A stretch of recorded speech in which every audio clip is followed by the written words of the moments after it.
yang teladannya membantu orang lain melawan tekanan untuk menyesuaikan diri, memberi orang lain kekuatan untuk mengatakan tidak, mendorong orang lain untuk melakukan apa yang benar. Misalnya Yosua yang membawa seisi keluarganya untuk beribadah kepada Tuhan.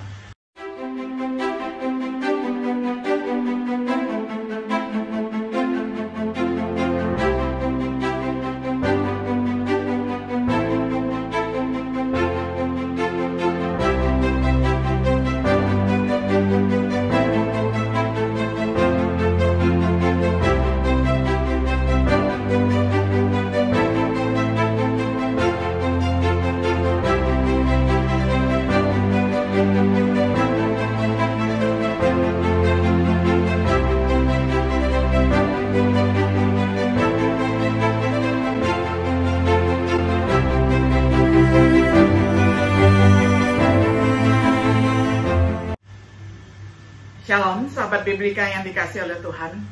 Senang sekali hari ini kita dapat berjumpa kembali di dalam acara Refleksi Sahabat Biblika. Pada hari ini kita tiba pada episode yang ke-11 di dalam serial pembahasan kitab Roma dengan tema Jangan Diserupakan dengan Dunia Ini. Kita akan membaca firman Tuhan dari kitab Roma pasal 12 ayat pertama hingga ayatnya yang kedua. Saya bacakan untuk kita semuanya di dalam terjemahan sederhana Indonesia.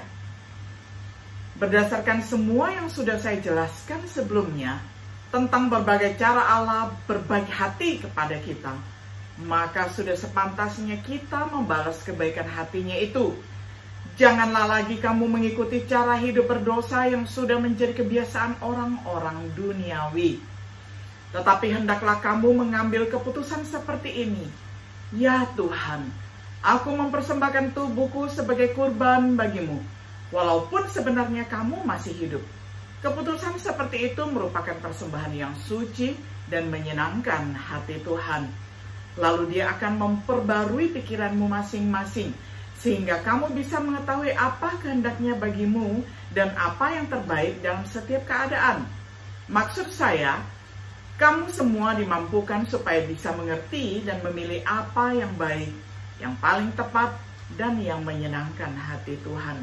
Sampai demikian jauh pembacaan firman Tuhan dari Roma pasal 12 ayat pertama hingga ayatnya yang kedua. Sahabat Biblika yang dikasih oleh Tuhan, dalam teks yang kita baca, kita mencatat perintah dan jangan menjadi serupa dengan dunia ini.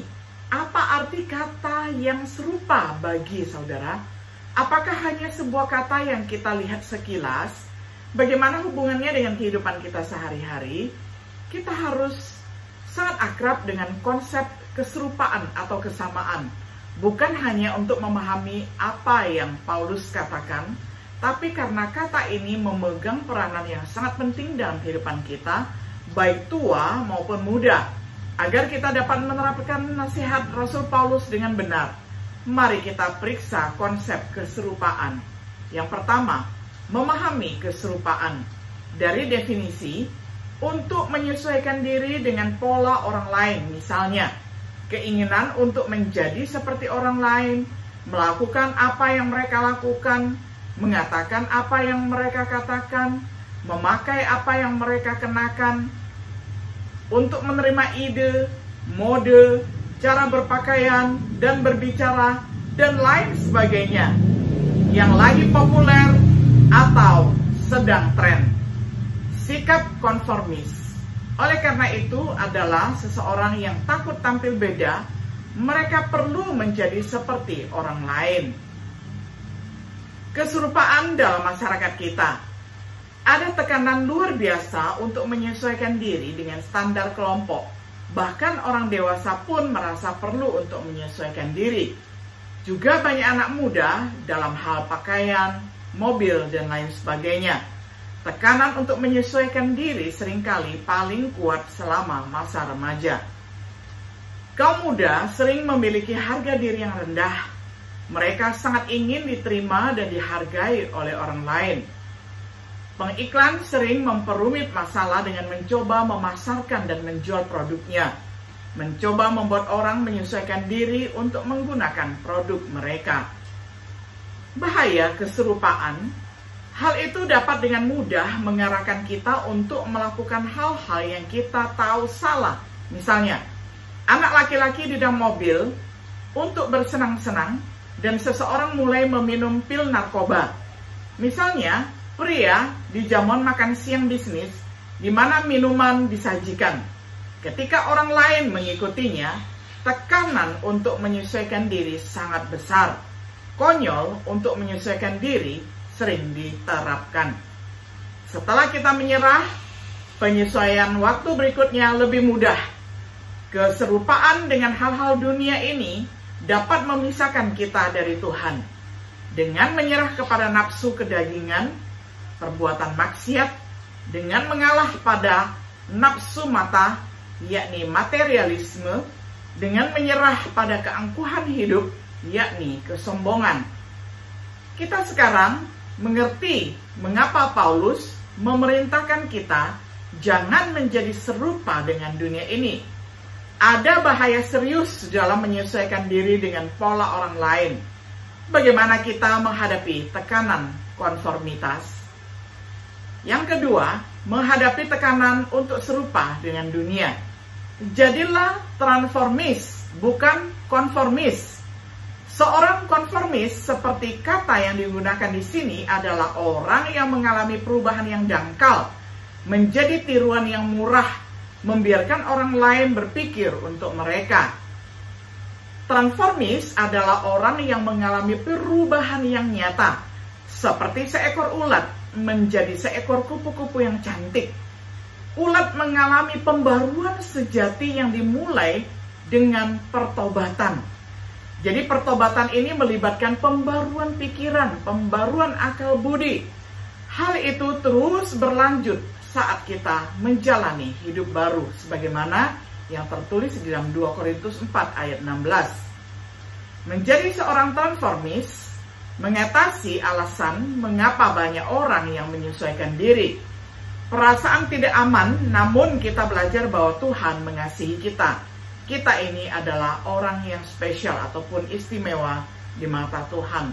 Silakan baca di dalam 1 Yohanes 3 ayat 1. Keinginan untuk mengikuti orang banyak, namun mempelajari tujuan akhir dari mengikuti dunia ini, menandai perbedaan antara orang Kristen yang benar-benar bertobat, berbeda dengan mereka yang adalah peniru dangkal dari murid sejati. Jadilah pemimpin, bukan pengikut. Transformis adalah seorang pemimpin, orang yang membuktikan kepada orang lain apa yang baik, dapat diterima, dan sempurna. Roma 12 ayat 2. Mempersembahkan tubuh mereka sebagai korban yang hidup dan suci. Memiliki keberanian untuk mengatakan tidak pada hal-hal yang salah. Yang teladannya membantu orang lain melawan tekanan untuk menyesuaikan diri. Memberi orang lain kekuatan untuk mengatakan tidak. Mendorong orang lain untuk melakukan apa yang benar. Misalnya, Yosua yang membawa seisi keluarganya untuk beribadah kepada Tuhan. Yosua 24 ayat 14 sampai 15. Dan bangsa itu beribadah kepada Tuhan sepanjang zaman Yosua dan sepanjang zaman para tua-tua yang hidup lebih lama daripada Yosua dan yang telah melihat segenap perbuatan yang besar yang dilakukan Tuhan bagi orang Israel. Hakim-Hakim pasal 2 ayat 7. Seorang konformis hanyalah pengikut sederhana, membiarkan orang lain berpikir untuk mereka, membiarkan orang lain membawa mereka ke jalan yang berbahaya. Sebagai kesimpulan, setiap orang mengalami tekanan menyesuaikan diri dengan standar dan praktik dunia, terutama anak muda yang sangat mudah dipengaruhi. Tetapi bahkan mereka yang lebih tua dibujuk oleh mereka yang memiliki posisi berkuasa dan berpengaruh. Kita punya pilihan, entah untuk menyerah dan dipimpin oleh mereka yang menghancurkan tubuh, pikiran, dan jiwa mereka sendiri. Atau lihatlah Yesus, seorang yang non-konformis sejati, dan membiarkan diri kita diubah oleh pembaruan pikiran kita. Jika kita ingin menjadi serupa, marilah kita menjadi serupa dengan gambaran Yesus. Roma 8 ayat 29.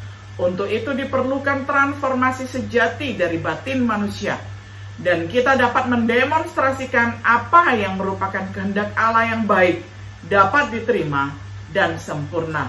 Sahabat Biblika yang dikasihi oleh Tuhan, kiranya setiap diri kita yang sudah dilahirbarukan oleh Allah Roh Kudus, kita tidak diserupakan lagi dengan dunia ini, tetapi kita terus-menerus diperbaharui sehingga kita ini bukanlah konformis, tetapi kita adalah transformis. Sehingga dengan demikian, baik diri kita maupun orang-orang yang ada di sekeliling kita diperbaharui dari hari ke hari. Kiranya Tuhan memberkati dan memampukan kita semua untuk melakukan firman-Nya. Shalom.